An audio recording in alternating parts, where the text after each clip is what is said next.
Good morning, everyone. Welcome to my acrylic painting show, and today, finally, after these 23 pages of ocean landscape scenes, we're going to be painting page number 24, and I want to we're going to do a book tour so far before we start our last page.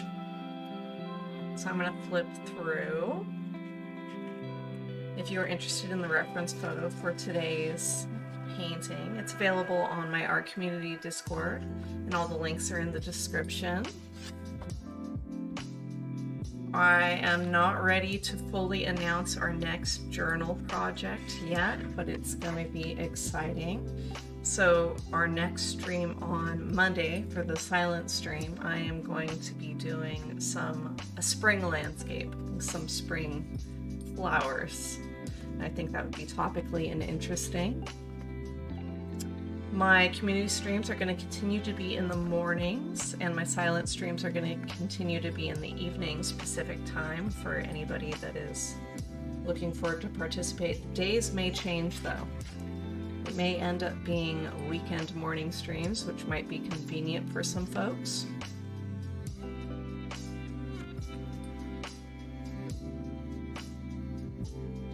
We have done a lot of puffy clouds, a lot of wispy clouds, a whole lot of sunset, some tree shapes, which felt like cheating, and honestly only one wave. Amazingly, just one wave. That would have been too easy.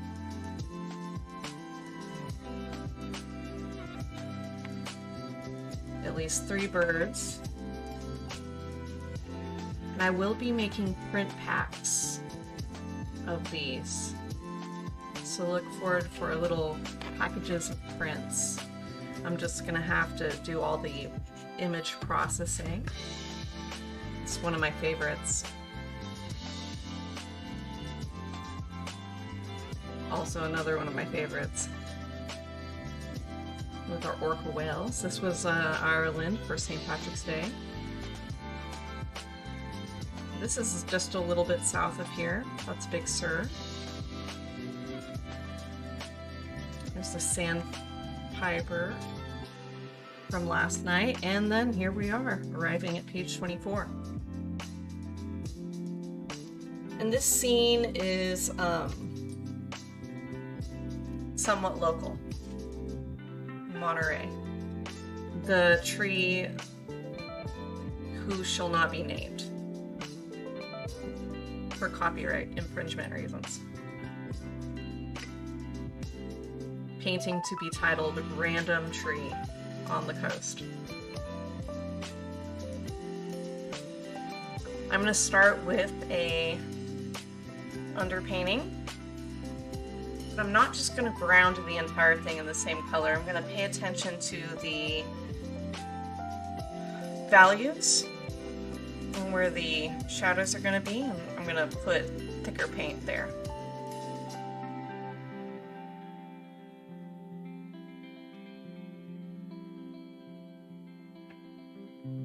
I'm also going to put in brush strokes that are going the right direction, starting from the very base layer. Even all the pencil strokes too. I don't leave any pencil that I wouldn't want showing.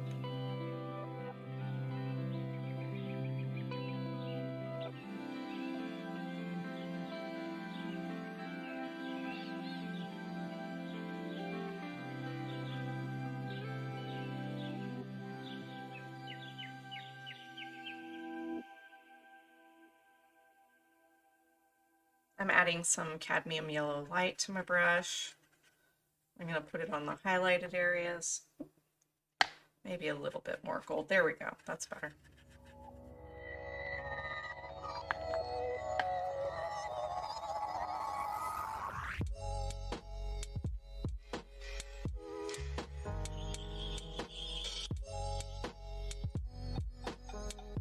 I want it to be pretty representative of the rocks.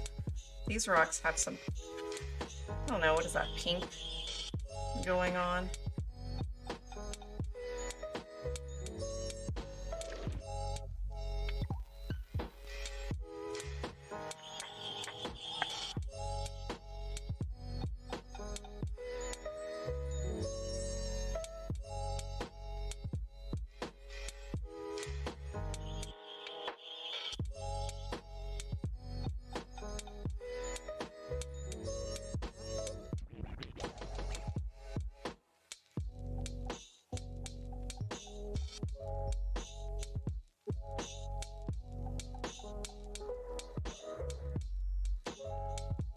used pencil to do the initial sketch, and then used alcohol-based markers over the pencil to cement it in place, and then I went over the entire paper with a kneaded eraser to make sure that there wasn't going to be any loose pencil graphite coming up in the paint.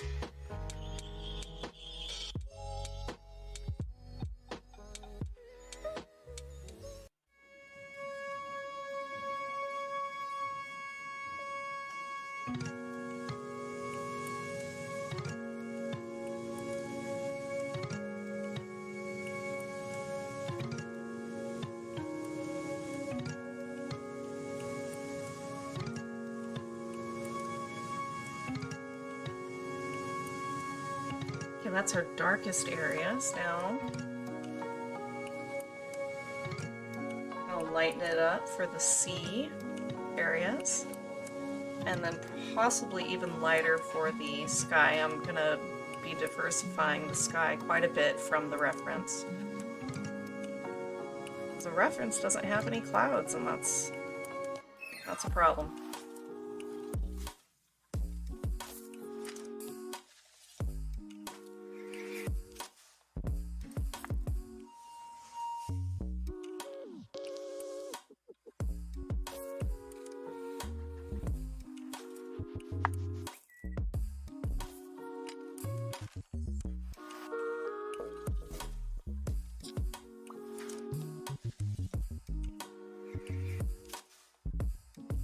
Gonna let that ocean get a little bit darker coming into the foreground.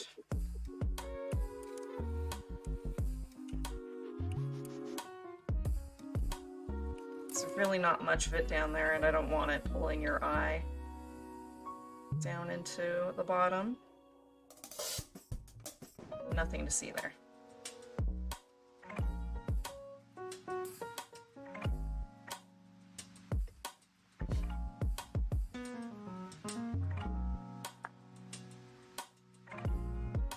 Okay, now mostly cadmium yellow and white.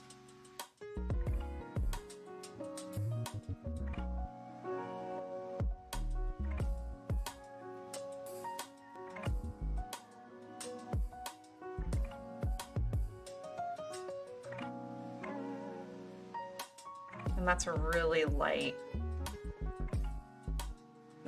coat of paint there.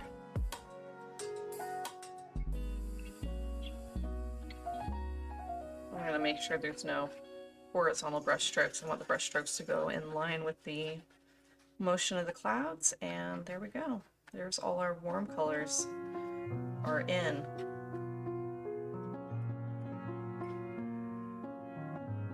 Focal point is going to be the edge of the tree here, and then also the front of the rocks. They'll be complementary colors and pretty high contrast here.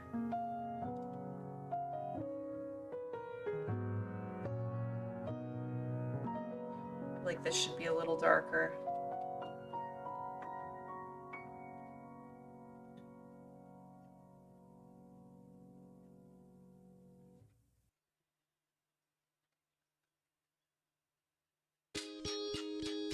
There we go. Now we're done with that big filbert brush.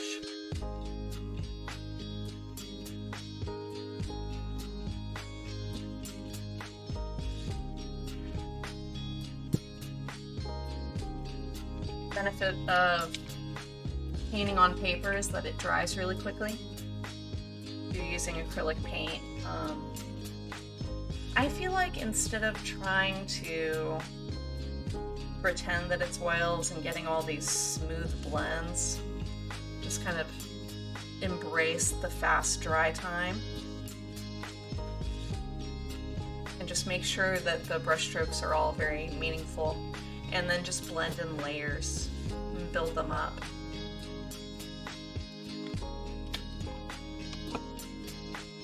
Okay, now I got my small filbert. I'm going to use it to do the sky.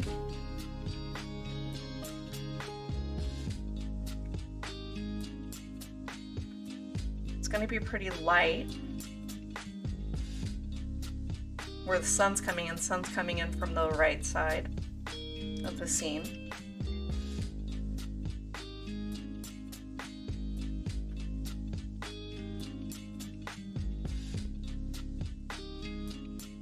There's a little bit of pink on the horizon, which I wanna put that in there.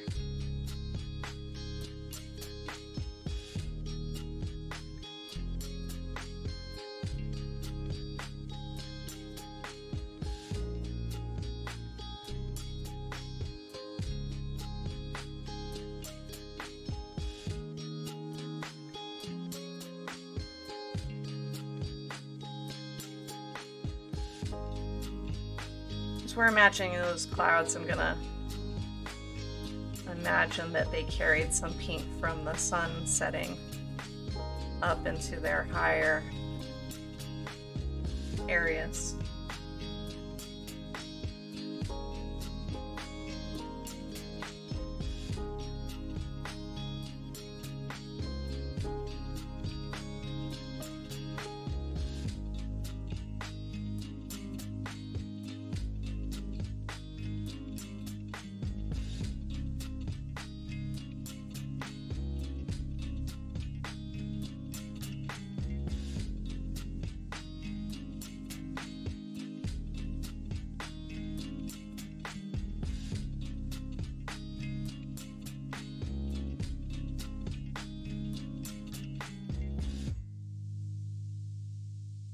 Okay, so in the reference photo it says that this blends into a yellow before it goes into a blue, but we don't have to do that. But we'll see. I'm gonna blend from the top left corner, which would be the darkest part of our sky, and go this way, diagonally. So I'm going to use some light aqua blue, some cerulean blue, and a whole bunch of white. I'm going to add a little bit more aqua as I move towards the light source. Even this might still be too dark, we'll see. That's about right. I'm going to negative paint around the cloud shapes.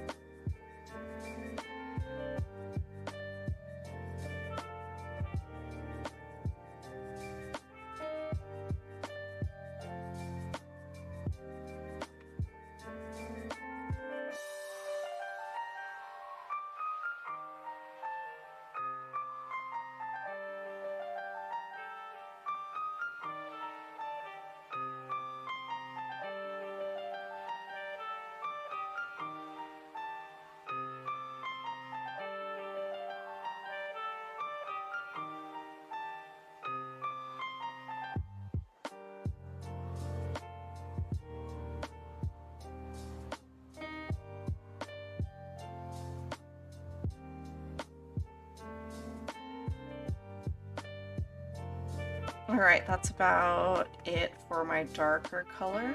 Now I'm going to add more white. Blend back into what I just put down a little bit.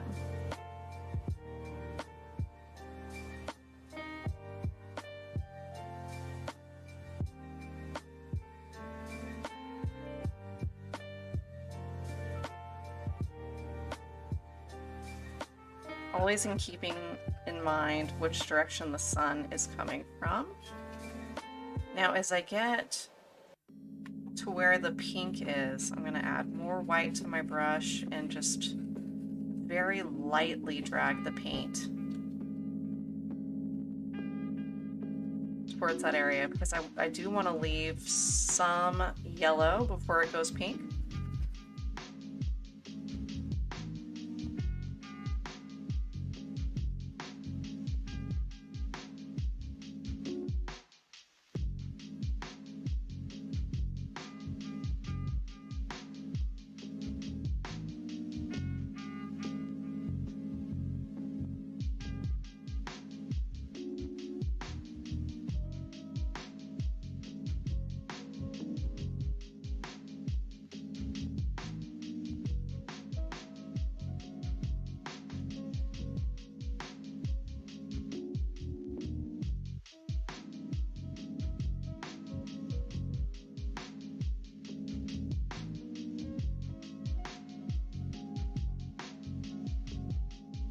That's just going to be a little extra sky hole over there.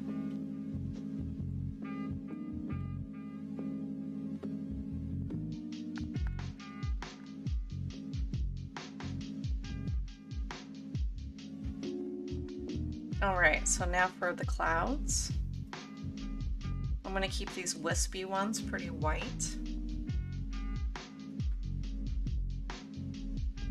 I'm going to overlap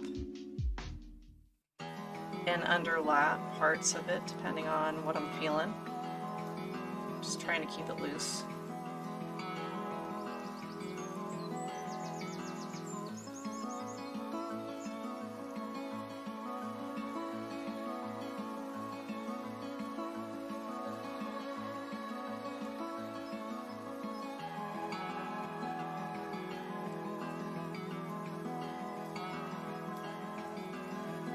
That cloud there is just a puffy one, and we'll come back and pump up some of the brighter whites later on after this paint is all dry.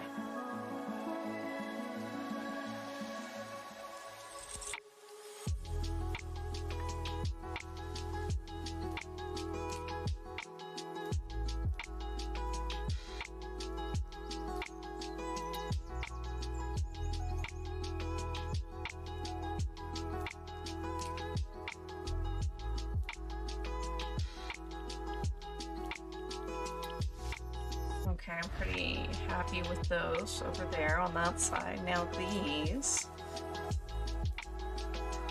are going to be warmer in color. They're closer to the sun.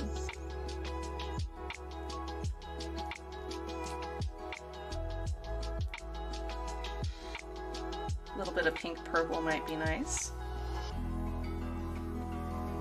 I got some cerulean blue, quinacridone magenta, and a little bit of fluorescent red.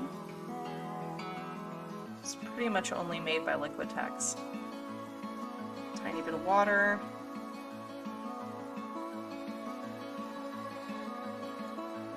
A little bit more white. And let's just see how this goes.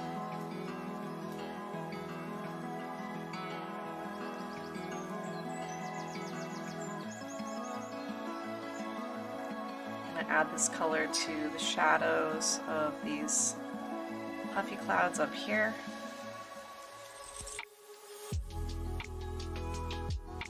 Has to be on the back side.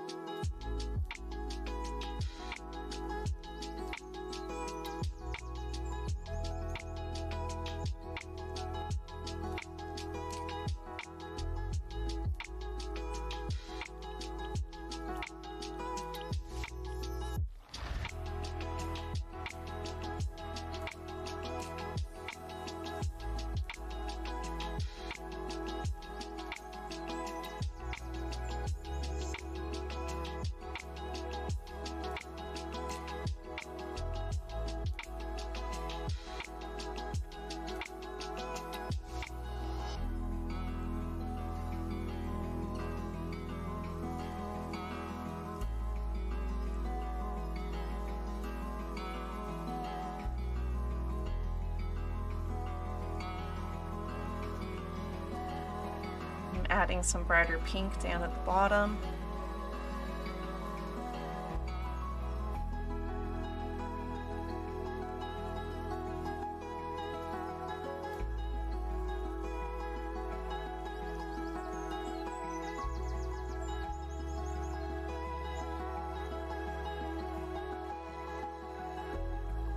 And then that light purple is going to go behind it. Got a dreamy look to it.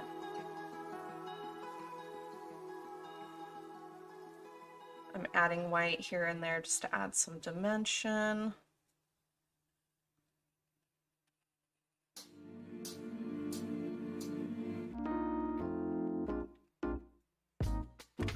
And then I'm going to mix a little bit darker purple to go on that top cloud. Shadow. Ooh, it's kind of like a mauve color. I'll keep it.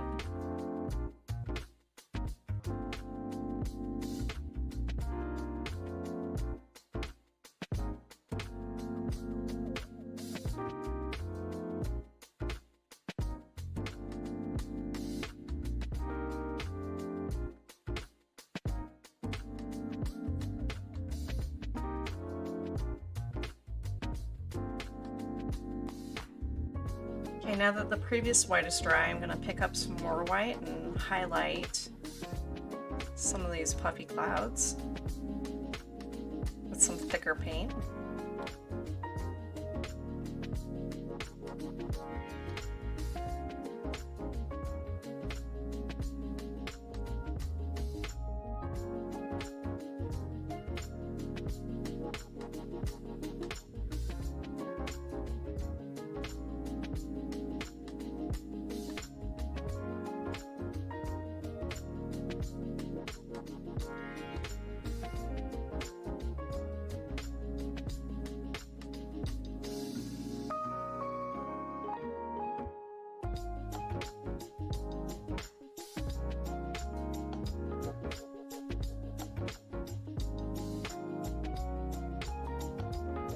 Alright, now we can do some background mountains.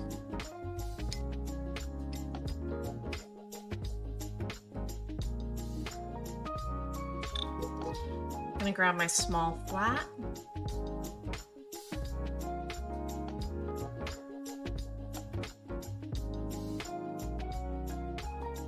And I'm gonna use that same purple that we used in the clouds. Maybe add a little bit more cerulean blue to it. Not that much.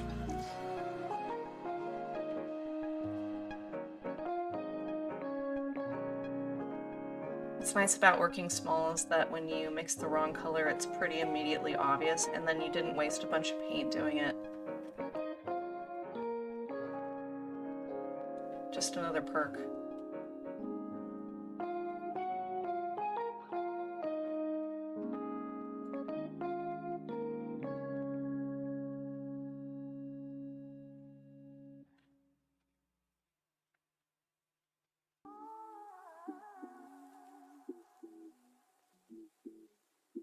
The paint here is pretty light. I'm kind of pushing it on.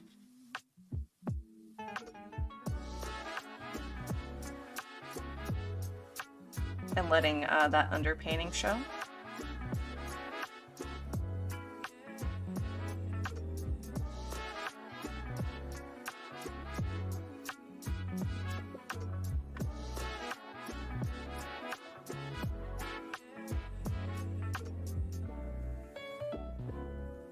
Grabbed a little bit of white and I'm just putting it on the bottom. Add a little bit of that atmospheric diffusion to where it meets the ocean.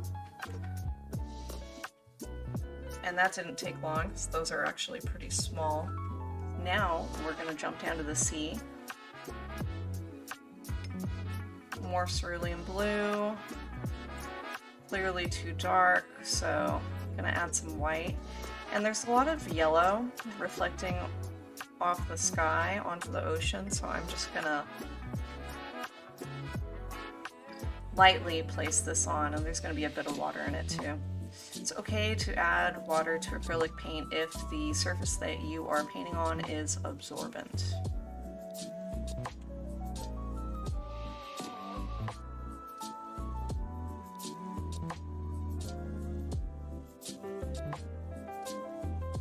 Not sure if this seems too purpley or not. Let's just check it out. No, that's about right.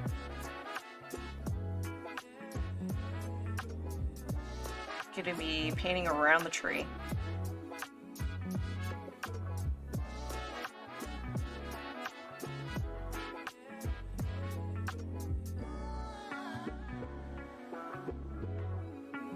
And I will be just leaving little tiny spots of yellow and applying the paint lightly in some areas and more heavily in other areas. I don't want to leave overlapping specks of light on the edge of the painting because that will lead your eye away. Don't want to do that.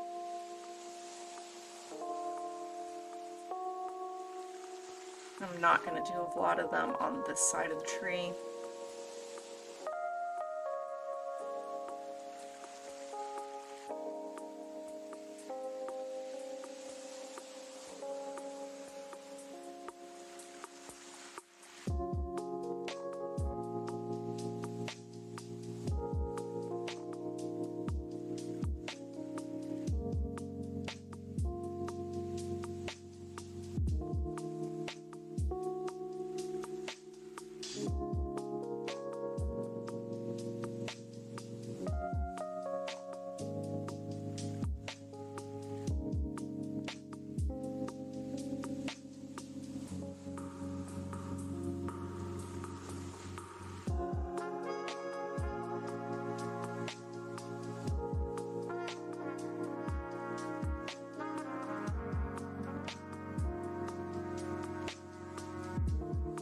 going to add a little bit more aqua as I come forward in the ocean.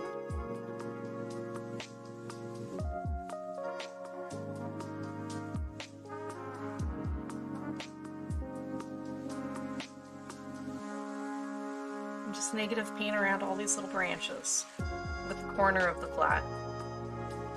What's nice about this flat brush being so rigid is that you can use it to make a lot of different shapes and also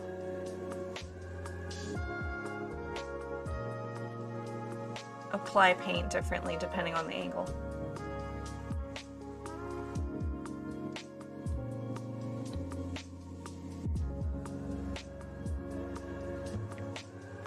Okay, this is definitely where I want the ocean to be brighter in this whole middle zone, because that'll lead your eye up to the tree.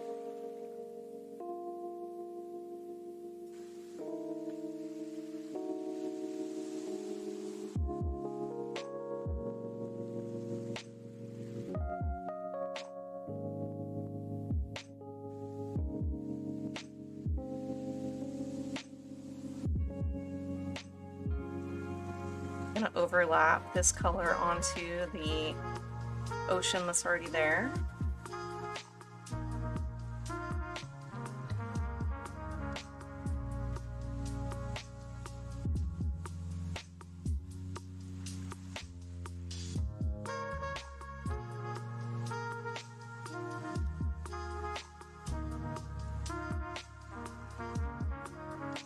Paint around all the rocks.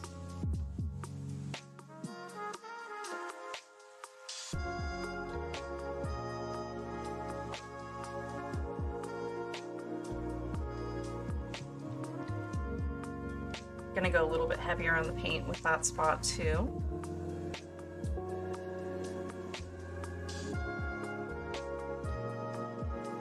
That'll create higher contrast and more vibrancy between the cool and the hot color.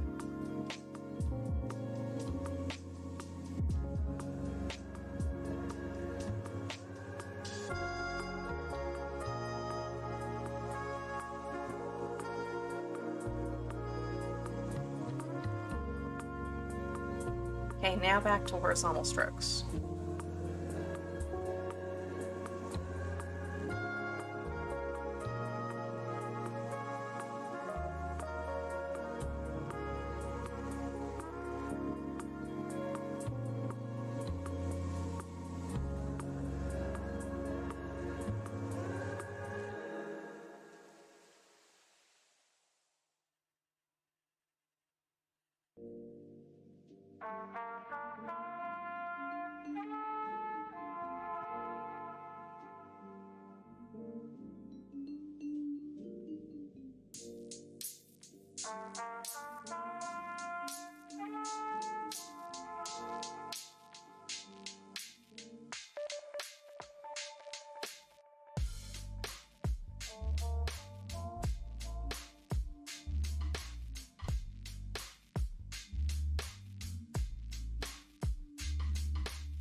Okay, I'm adding a little bit of cerulean blue to that aqua mixture.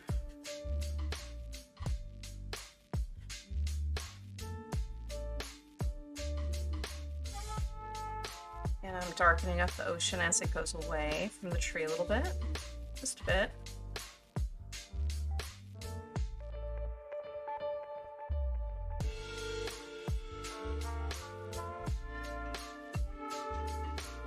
Keeping the paint pretty light so that a lot of the warm comes through the transparency.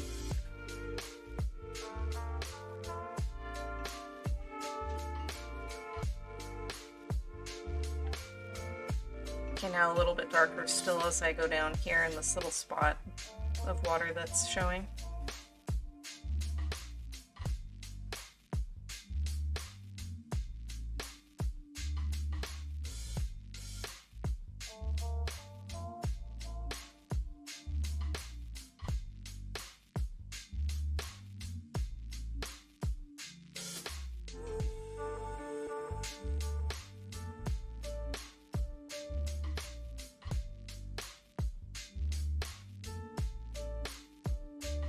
This is just a little bit more cerulean.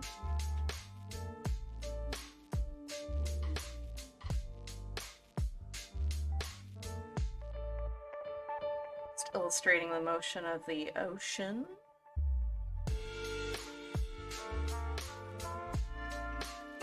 Just a little bit here and there.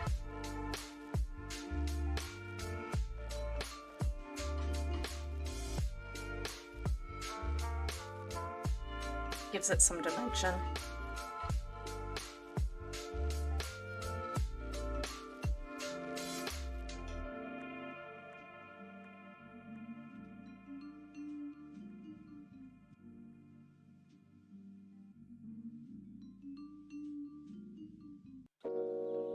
All right, that feels good.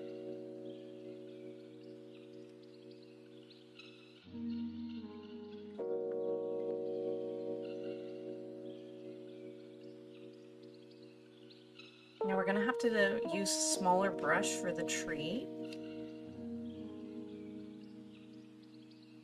And then we have some rocks ahead of us too.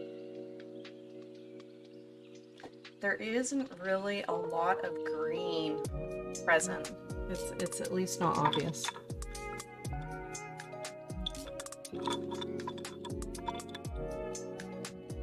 I'm gonna use my number 2 point.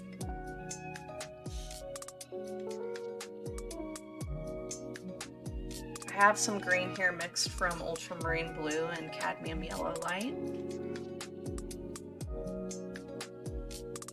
I'm gonna keep it transparent so a lot of this orange color comes through.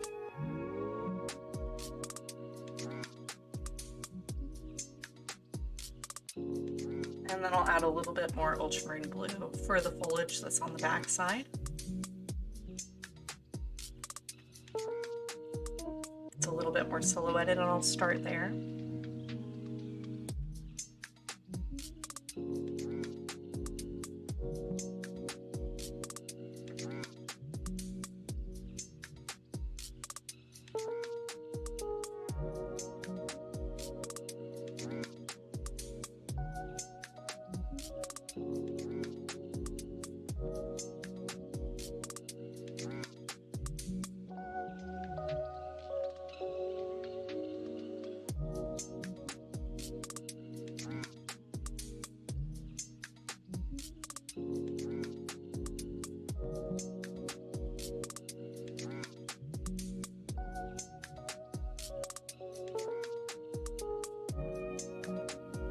Those are some pretty, really tiny details.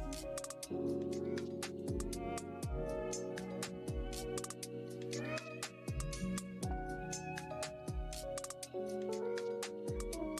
then we'll put some of that color down here too.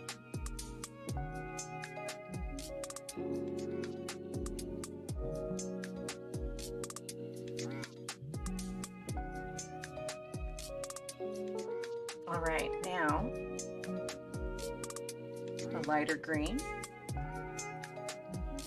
I'm gonna slightly overlap the area that I just put in. And I'm going over this medium orange spot. See a light orange spot, I am going to make the color more transparent, more light.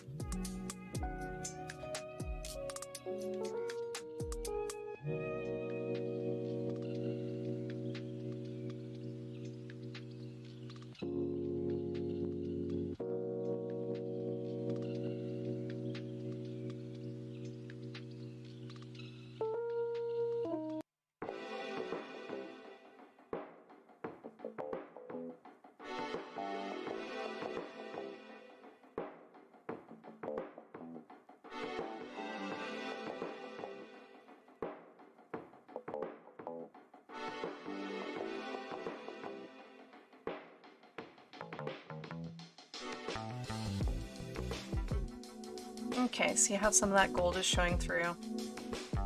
That's about right.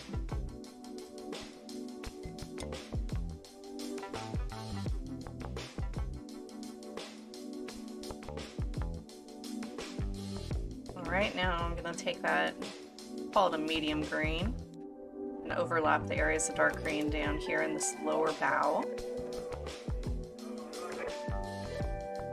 That's pretty much it for the medium. Now, do a golden color with just a touch of green on it.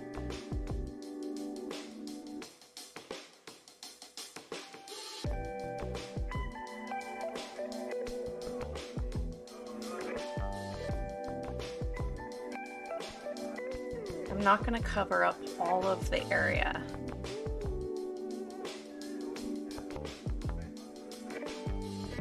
That I designated for this color. And then I'm going to reveal some of that light green, or I'm sorry, some of the light yellow and some of the gold. And then I'm going to overlap some of the medium green that I put down also. And that's going to create a lot of dimension.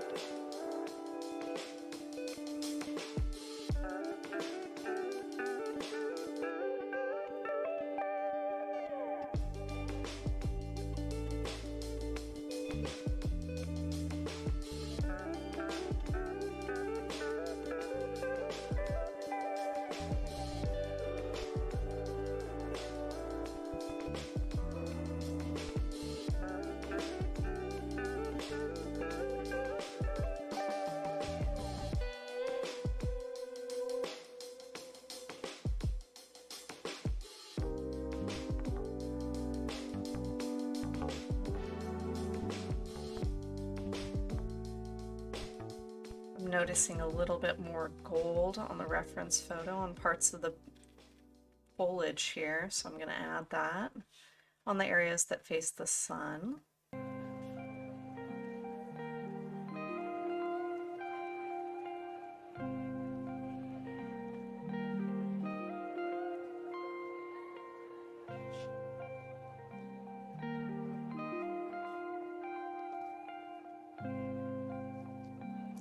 That makes that a lot more interesting too.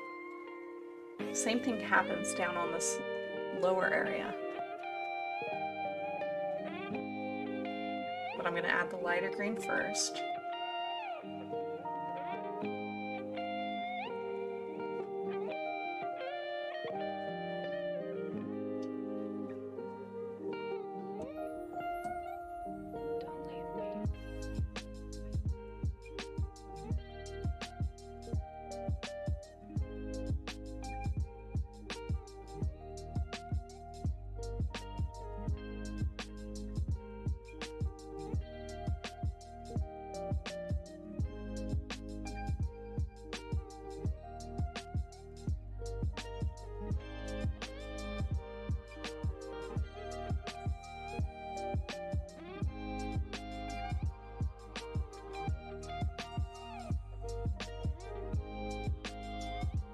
Okay.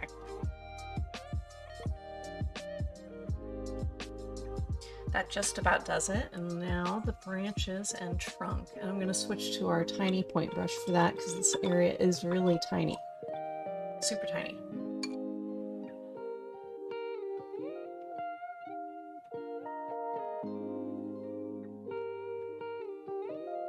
I'm going to return to that quinacridone nickel azo gold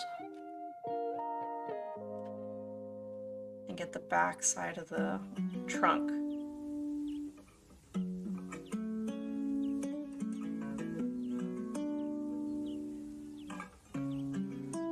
And then the main branches.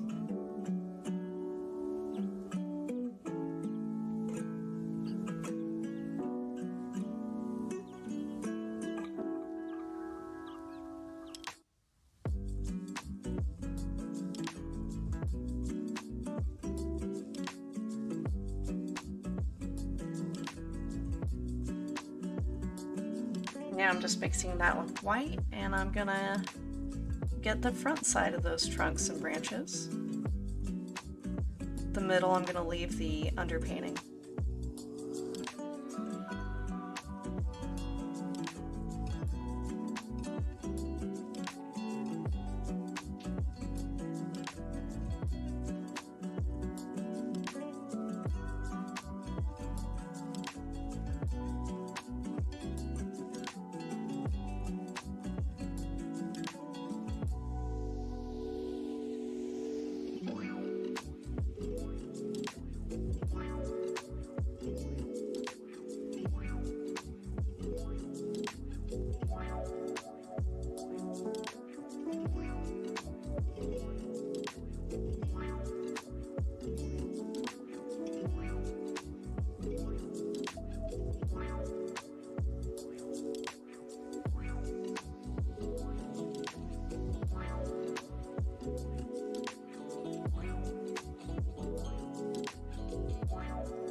I'm adding some very small branches.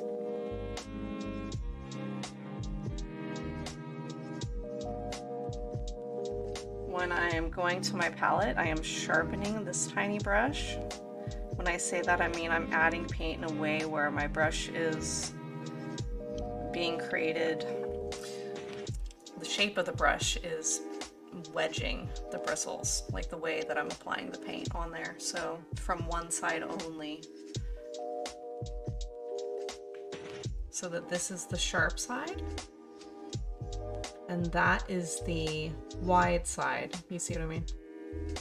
Sharp, wide.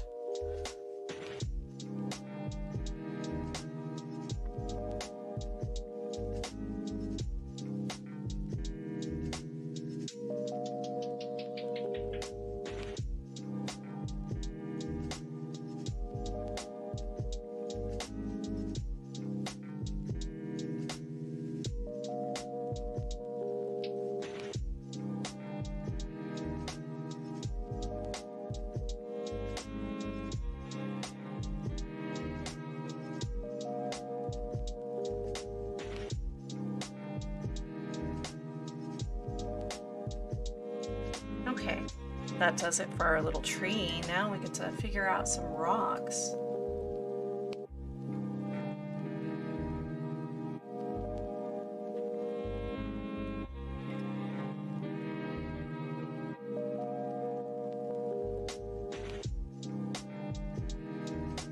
Let's see.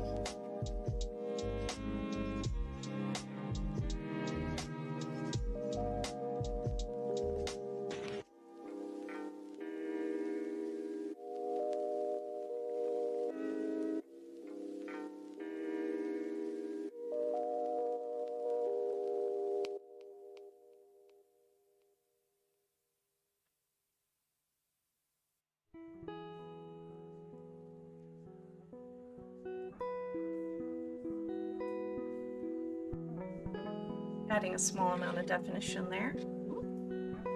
Danger.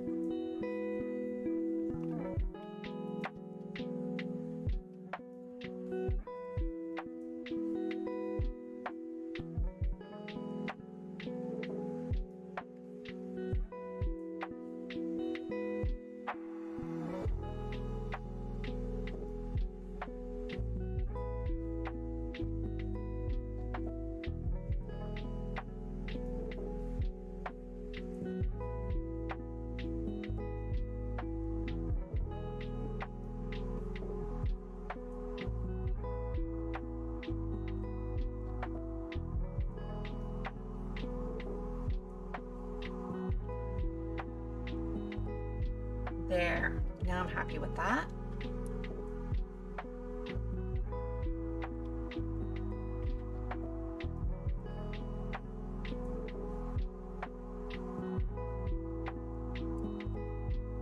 So remember saying these rocks had more pink on them.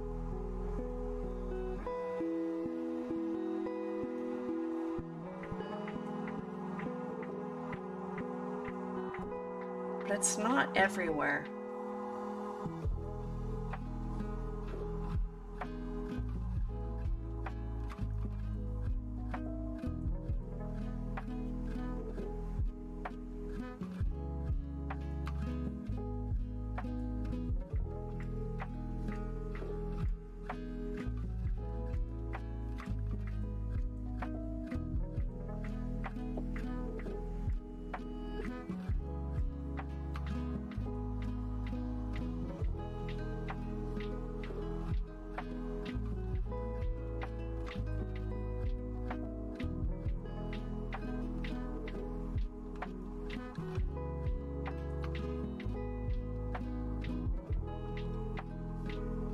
And then it gets a little darker too, about there.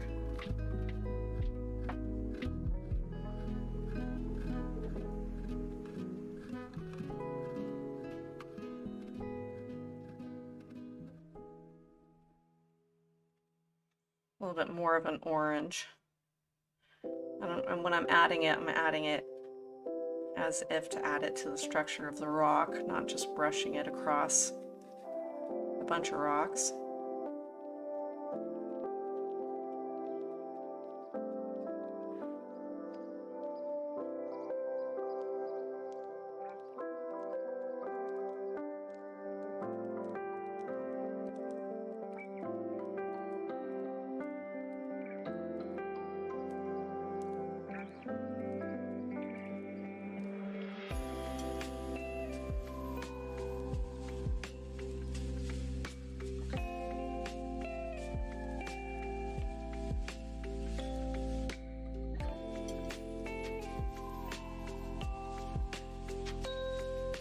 using the very tips of the bristles.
There's some brighter rocks that I added just now in 2 spots.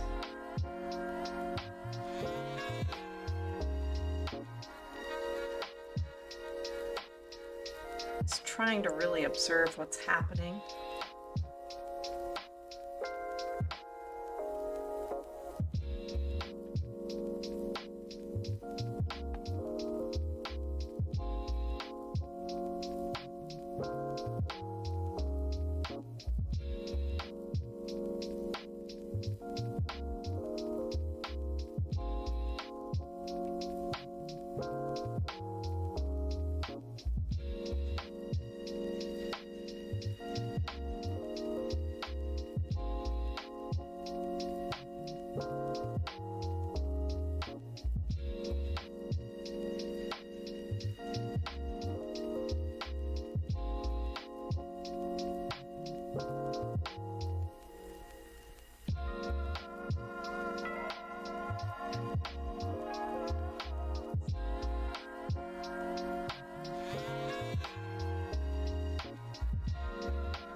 Trying to pay attention to these background rocks.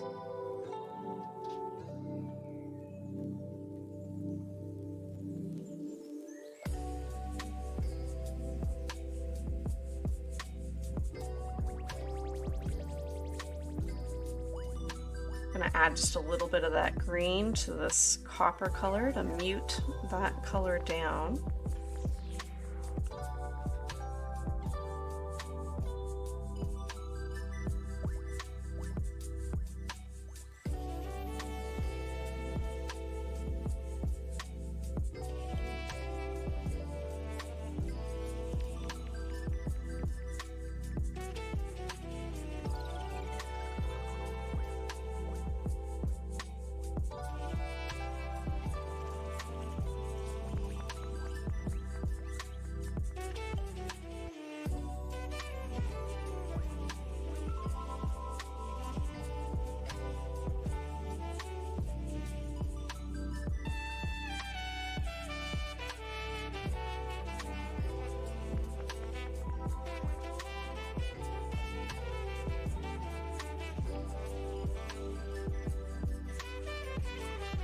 Like you want to add just enough detail to imply the structure of the form, especially when you're talking about something like a landmark.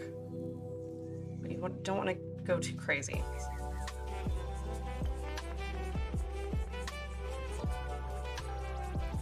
Like you want to simplify some bigger shapes.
The bottom of the rocks there, I'm overlapping the ocean a little bit to kind of let them sit.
There are some little stones here. I'm not gonna go crazy or anything like that, but we'll put a couple in, just kind of give you the feeling. I'm also using the texture of the paper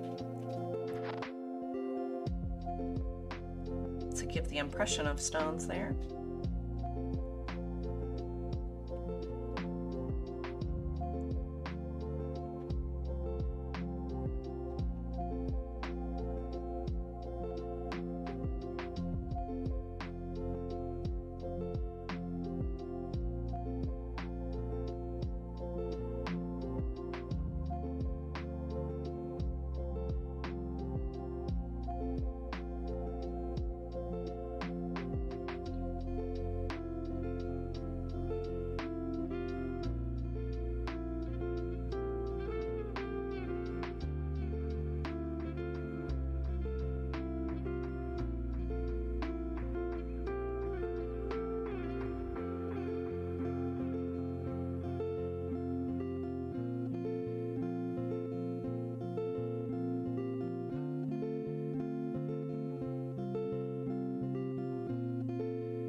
Adding some more highlights here.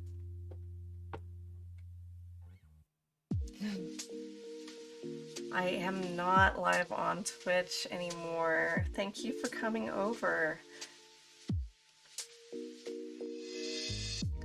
I was having some issues with it. And since I'm trying to push YouTube in every other regard, it just made more sense. But welcome and good morning.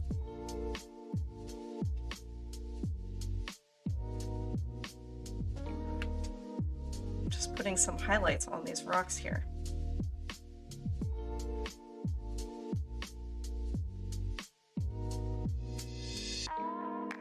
And this is the last page of our ocean view journal, which is kind of incredible. 24 paintings.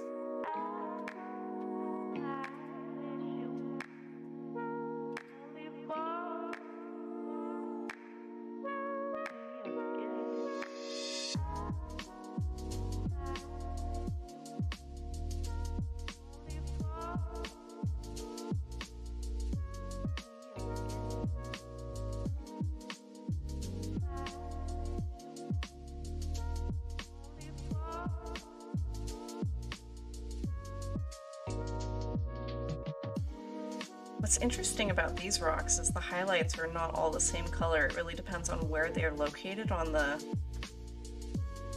mass here, on the, what is it, a crag?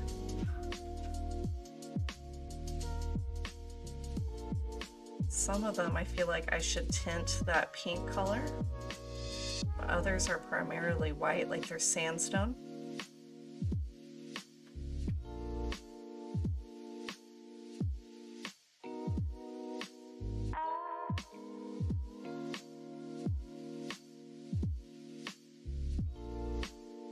Those down in there. Yeah, it is crazy. Okay. Now what are we looking at here?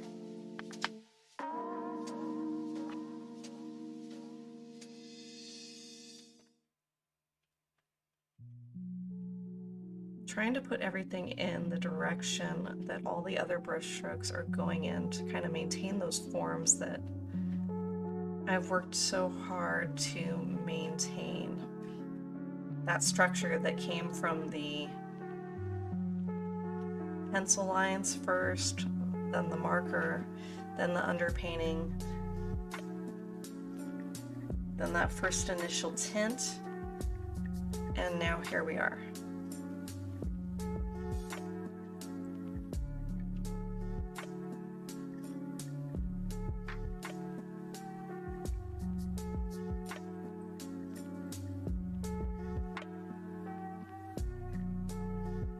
That rock up there has a super pink glow to it, which is pretty beautiful.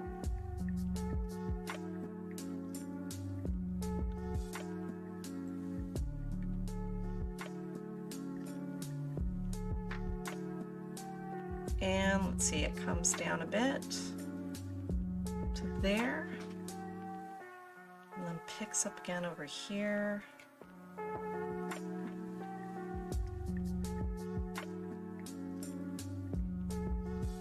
Admittedly, I do not know where to stop with the rock detail. I don't feel like I'm the only one either.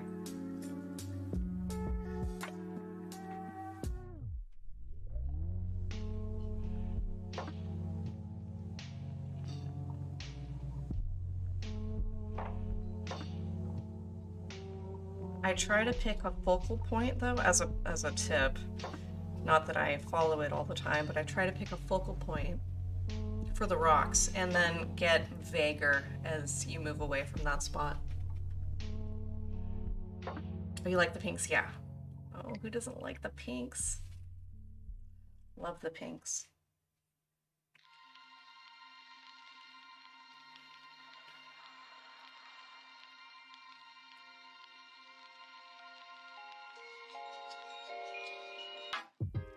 When we are done with this one, I'm gonna do the tape peel for you on stream and then go through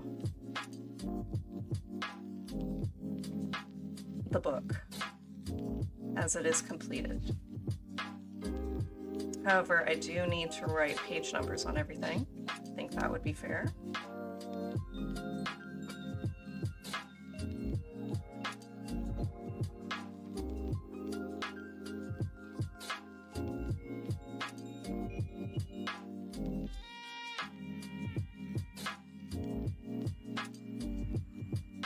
Makes it look like the light is dancing through it is the fact that the pink isn't just on everything. It's like in between, and the highlights are different.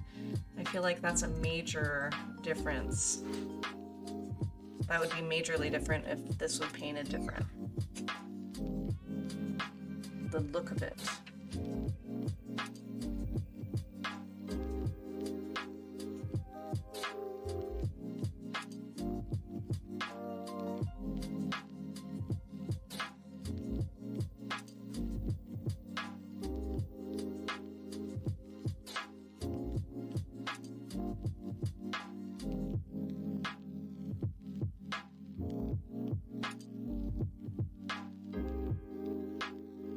Could be a little bit darker down at the bottom here.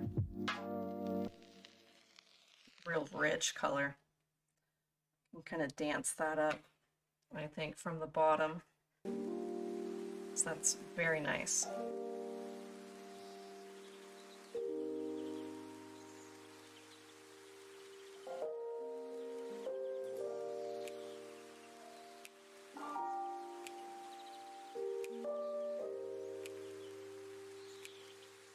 Not everywhere, but just the deepest parts of the shadows, I think, for that.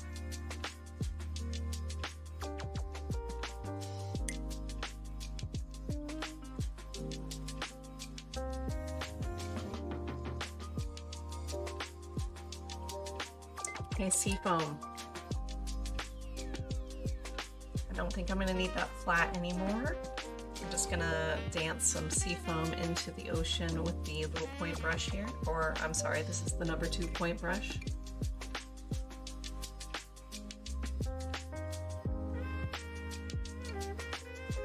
I feel like the set is nicer when you can see both waters.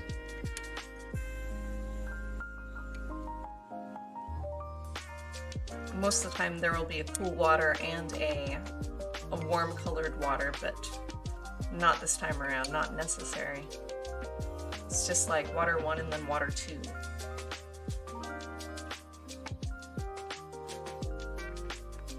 But when you have multiple, you can just switch without moving. Or heaven forbid you have a boo-boo that you need to clean up real quick.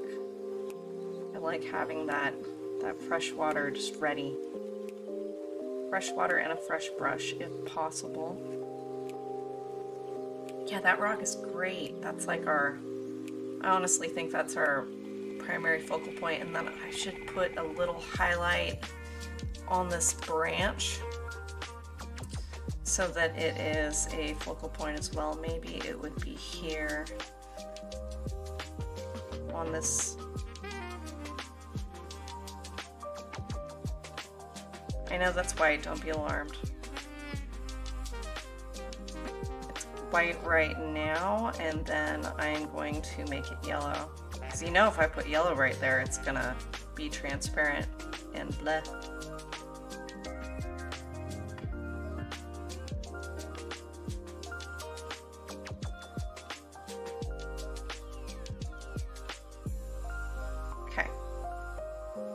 That'll be our primary focal point, secondary focal point towards the middle of the scene there. Now, I'm gonna add some water to my white brush and get a little bit of sea foam in here, and it's gonna help set the rocks in place and the cliff. It's gonna set the cliff into the sea.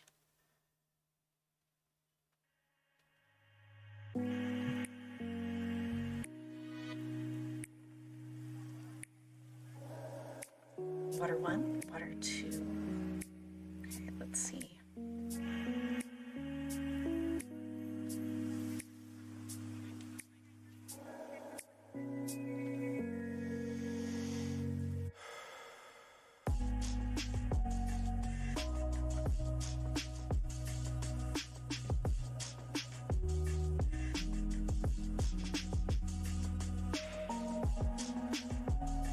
There's our first sea foam area, and then the second one will be down here.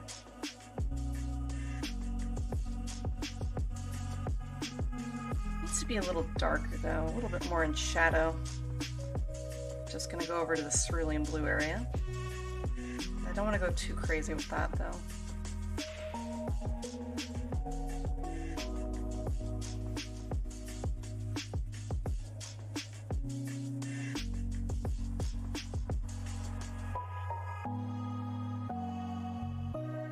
Overlap it onto the rocks.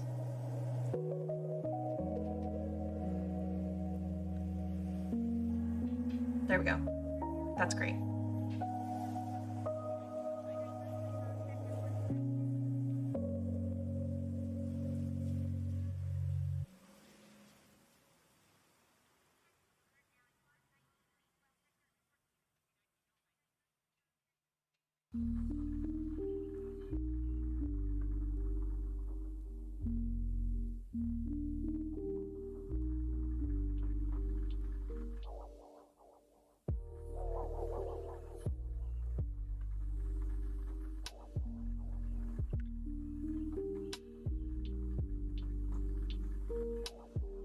I don't like all of those, so I'm just going to blend some of them in.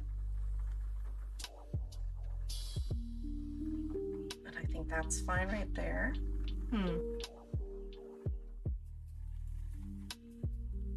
Yeah, that's fine. Okay, so I believe the white that I put in that tree is ready for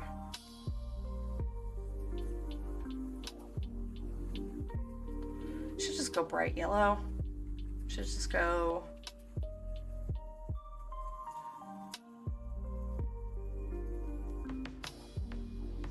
yeah, sure. It's the worst thing that can happen.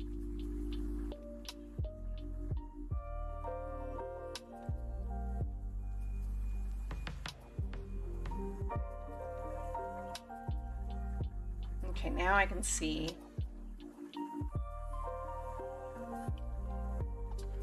where I'm going to add a little bit of that orangey pink color. Overlap that onto the yellow. And then that copper. Overlap that onto the edges.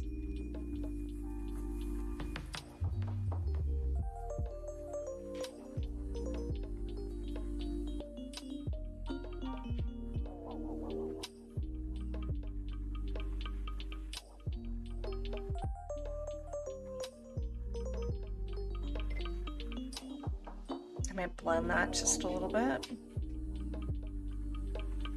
There we go. feel like there should be a little bit of that in the upper branches. Something like this. There. That looks more at home.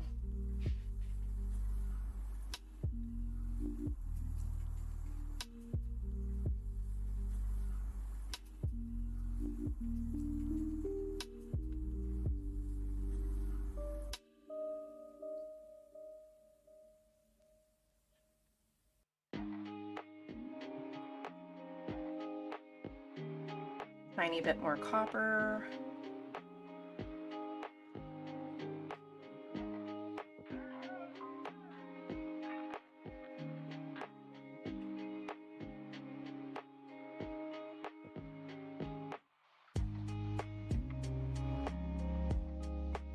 There, I feel like it looks more lit up.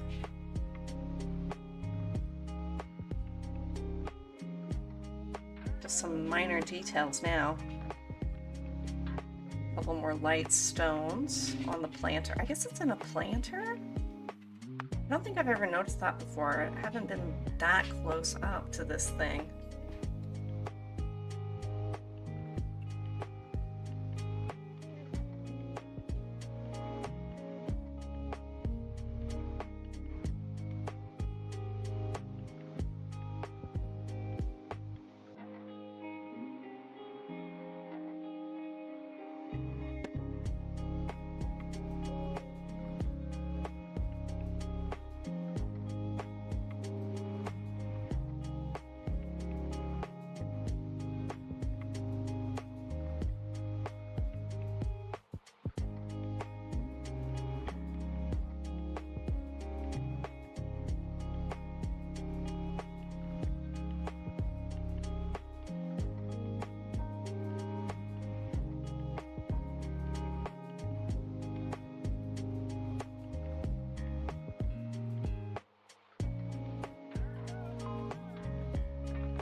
That almost makes the planter the focal point. I think it's higher contrast than everything else we got. Oh man.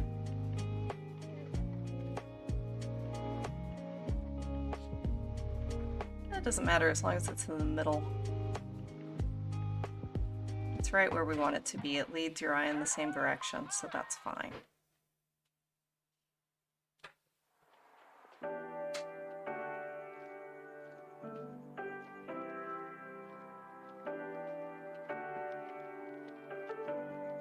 The pinks are definitely a feature in this one, for sure.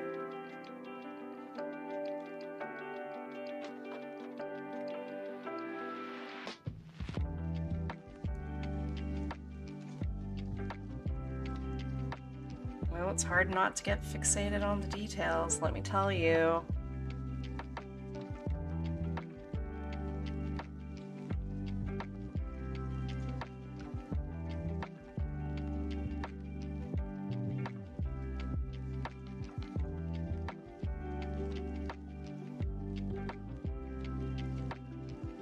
I think that's probably good though.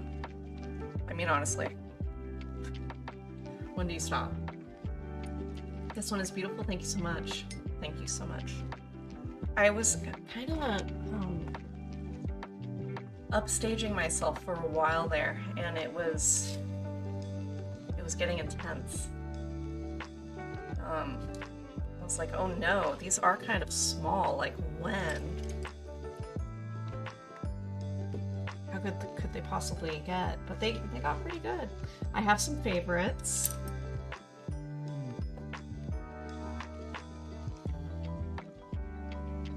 And I'll point out the favorites as we go through them. I'm going to do the tape peel though for you. I'm gonna try to film them at the same time. We'll see if that's even possible. Yeah, sure, they just get, you know, a slight angle. No big deal. Multitasking.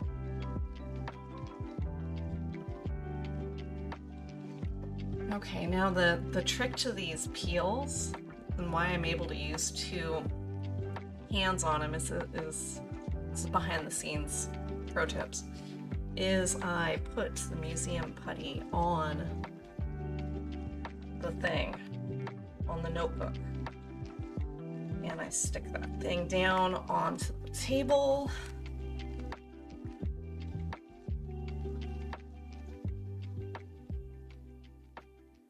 Pretty darn well. Then I prep the edges so that nothing goes wrong. Yes, the peel. Yes. Usually I save the tape peel for Instagram and YouTube, by the way. I even went through the process of, oh God, making a tape peel, a playlist, super satisfying tape peel playlist. Now, I pull the edges up just a bit, kind of like priming them for good behavior. It's kind of like reminding your kid that they're going to get something good if they do well at school. Okay, now that I know everything's going to behave as it should, then I press record. I want to make sure there's no dog hair on anything. That's important. Here we go. Page number 24.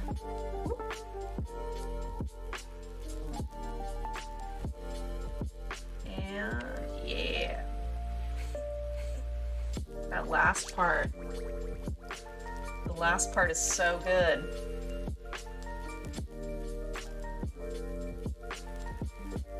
All right. Ooh, that last one was clean too. Pretty clean. Just a little bit of, you know, nothing to really fret about. For the most part, real clean around the border. So I think that is dry enough. Yeah. How bold. That is dry enough. So here is our journal. Let's make this scene pretty. Bring our little color wheel. Our little paints. Okay. It even has a cute little bookmark, and I only got one spot of paint on it this whole time. Amazing. I will be writing some little ocean passages on the back of each painting, and honestly, if I don't do that, there will at least be a nice fancy page number. So here's number 1, and you can see they kind of up in intensity.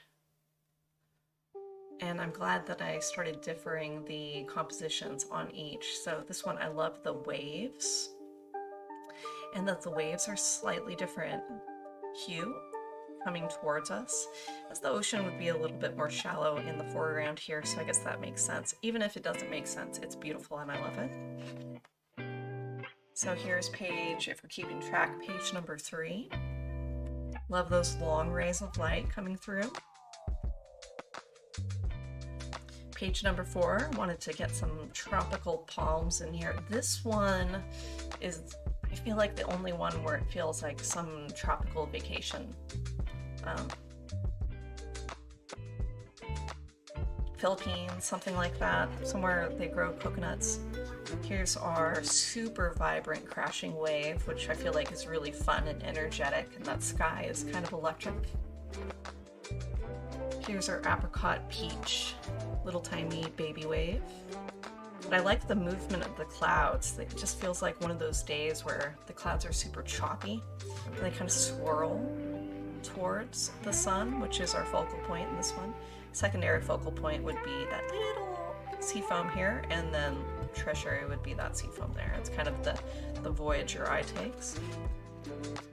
This one, more pastel colors, super interesting. I love the motion of the sky. There's tons of layers of clouds picking up different colors that are in the sunset, and it's a very soft sunset. You like the apricot? Yeah, the apricot, it's funny, I didn't like it at first, and then then I really liked it, and people responded very well to that one. So maybe more apricot, don't know.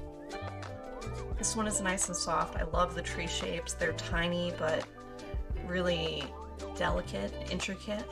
They have that wind carved look to them. Okay, this one, She Hot.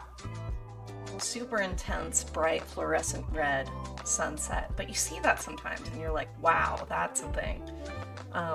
So that's captured here pretty well, and the clouds kind of coming out.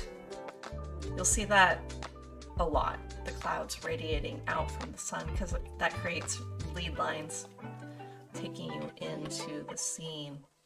This is our first composition that doesn't have any sky in it at all, which I thought for sure would be a thing the whole time, but it is not. No sky in this one at all. It is a picture from my brother's vacation. Primary focal point here, the arch. Secondary here, the little sea foam. Lots of lead lines going into the middle of the scene, so I feel like this one is super successful. Also some really nice warm greens here as well. Okay, now this one I love because the grays. There's warm grays, there's cool grays, there's all the grays, and they work very well, and there's contrast. They have contrast with each other. You got warm grays and cool grays mixing in the sea, and they do create a lot of contrast in the sky. And then this little wave guy just adds a little lead line taking you up. All right, first one with seagrass. I really enjoy this because there's a path involved, so that takes you back into the scene. The focal point is less clear on this one, but I keep on getting drawn up to this point right here. These grasses. So I feel like that's probably where it is. The light coming through that grass. The light coming through the sand is very nice. And I tell you what, footsteps in sand with light hitting them is not easy. Not what I call easy, and I don't think I have it down yet, but it's getting closer, so that's good. Oh yes, the full moon painting we painted on the full moon, which was nice and appropriate, and I like being topical when I can be. Layers and layers of diffusion, fog, and then storm clouds, making the landmass here disappear as it touches the sea, which I feel like is a really nice effect. That is, I think, our only nocturne painting. All right, this page, really lovely rays of light coming out of the focal point. Pretty basic on the sea, got some ruffled sea foam. But I do like the cloud shapes are very whimsical and light. You like the moon one? Yeah. I got a pretty good response on the moon one. I love every moon painting that I've done. I really love, so there might be more of those. Maybe I'll do a pledge to paint the full moon on each full moon, and then we would kind of work it in that way. Our seagull. I like her more than I liked the concept. It was for a bird art prompt, and I kind of worked it into the Ocean View journal. But she has a nice, soft face, kind of like hardened by the weather, but still has, you know, a pleasant look. This one reminds me of like Maine or something like that, really cold fog. This is a cold day. This one debatably could also be a tropical scene. Heron basking in what seems like a really warm ocean. I love this one, it's very beautiful, and with the colors especially. I wouldn't call it realistic, but nicely composed, nice color composition. All right, this one, I like it because it matches the bookmark, and that was on purpose. light sky, lots of motion, reflection, really dark sand. I feel like the dark sand isn't really counterbalanced in the rest of the composition, so it may not be the most successful, I don't think. But it's leading up to the more complex scenes. This is Cannon Beach, Oregon. And it was my way of getting more rocks and more tree shapes, varying up the composition of these scenes, and I really dig it. You really take a journey all the way back to the back of the painting. You start here and it's lots of sea foam leading your eye upward, and then there's progressing warmth as you go towards the sunset. You turn that corner around that rock and bam, fluorescent red boughs of those whatever trees they are. I guess they're pine or cypress trees. That one's really electrified. This is our second seagrass composition, and I love these little wispies kind of shooting us into the sunset. Also, I did positive and negative painting on this one with the sun rays, and I feel like that method was very successful. First, the background layer went down, which was the soft yellow, and then I negative painted the orange towards the sun, and then did a little bit more positive painting with white on some, not all of the rays, and not the entire ray. And I feel like that's the most convincing ray of light I've ever painted, I believe. Now, it's easier because it's over just a flat color. It's not like over trees or anything like that. That would be more challenging, but I am willing to try it on a more complex scene just to see what we can do with that.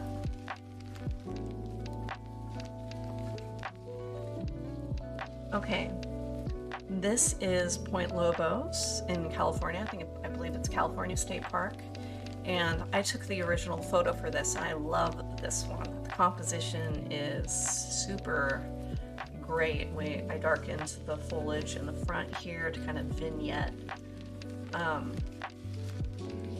this landscape. I darkened this area here, and then I clumped the flowers together, which I feel like is an easier sell into reality. Tree shapes, positive and negative painting here, and I love that sky. Love that. And you know, there's not a lot of flowers in these ocean paintings. All right, so this was after I put a little call to action on whether people wanted more wildlife, and they did. They very much did. So the community voted between otter, orca, pelican, and humpback whale, and orca won, with otter as a close second.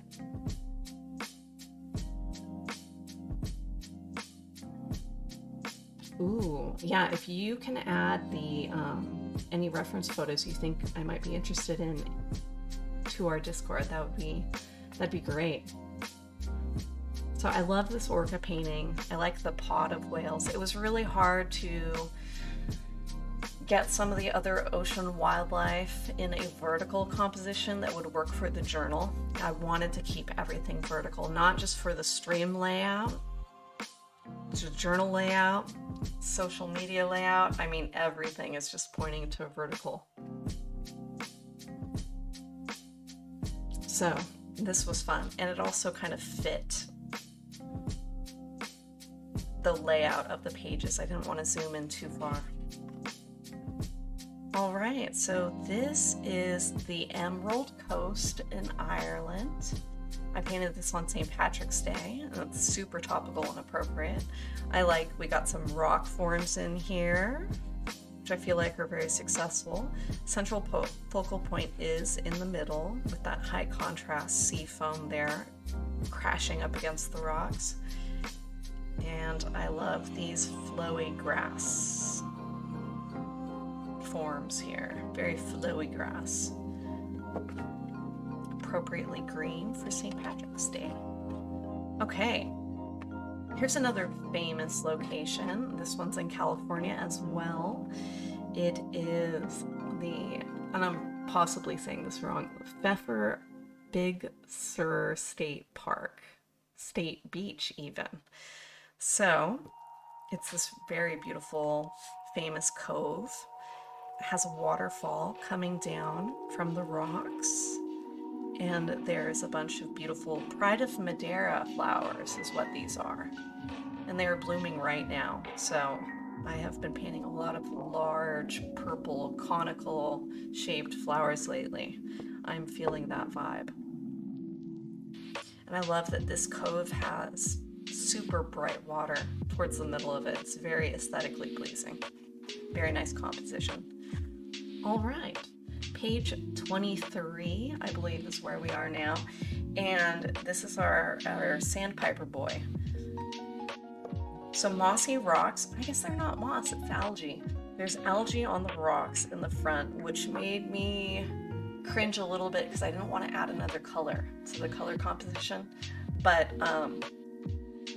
I added a touch of that green up into the water and feel like it's somewhat balanced now.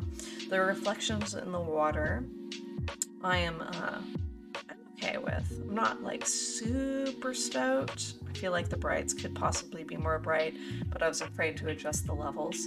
So I'm fairly happy with it. I am super pleased with the sky and the purple because I think throughout the entire journal, we didn't really use a lot of purple, not too much. So,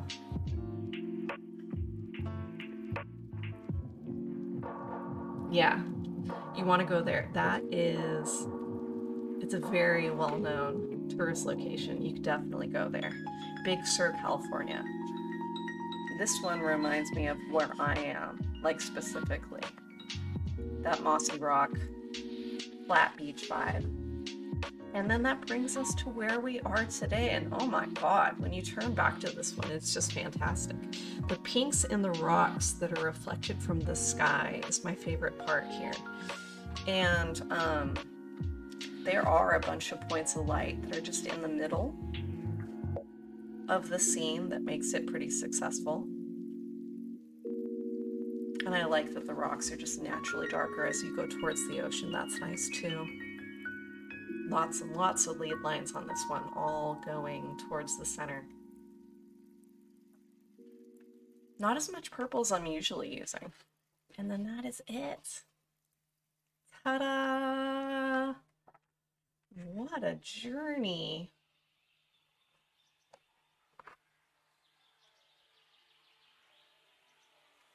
What an absolute journey. So yeah, I will get some page numbers on here. I am gonna scan everything in.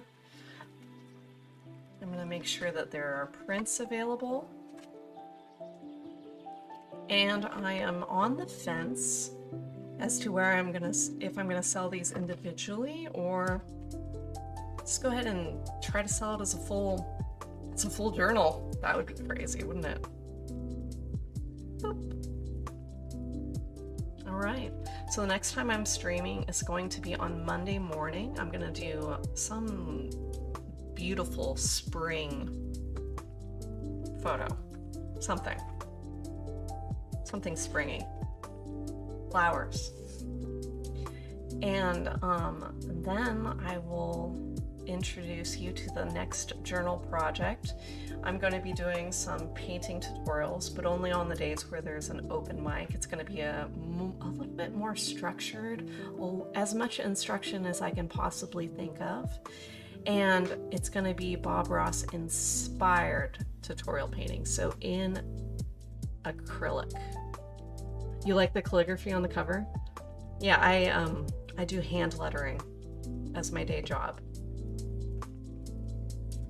So art by day, art by night. And I keep on threatening to do some more hand lettering, just for people in addition to all the painting stuff, but I haven't quite gotten there yet. So I can also teach on that as well. I teach at work for training, a lot of brush script type things. But yeah, so look forward to some more structured tutorials. in live stream form so that I can answer questions, because if you have the question during that part of the stream, somebody else does too, and that could be pretty informative. So that'll be fun, and I expect, I don't know if we're going to be able to get them done in a half an hour like Bob, but maybe, you know, no, I'm not going to promise that. I think it's going to be about 45 minutes. 45-minute acrylic painting tutorials inspired by Bob Ross's tutorials.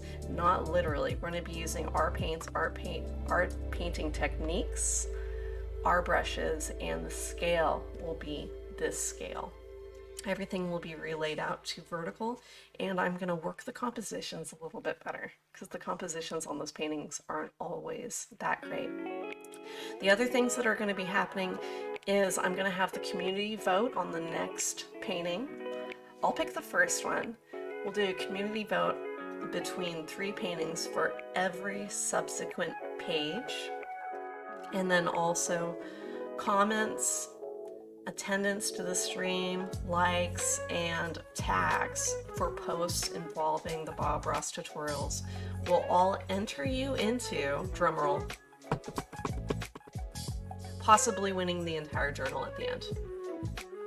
At the completion of the Bob Ross acrylic painting, Bob Ross inspired, that is, journal, I will be giving it away to somebody, some lucky participant.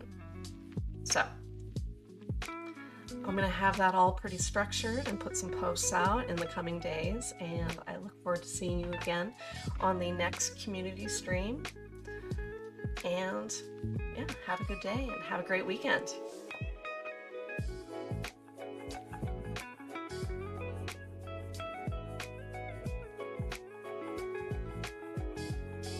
Thanks for coming, Ava.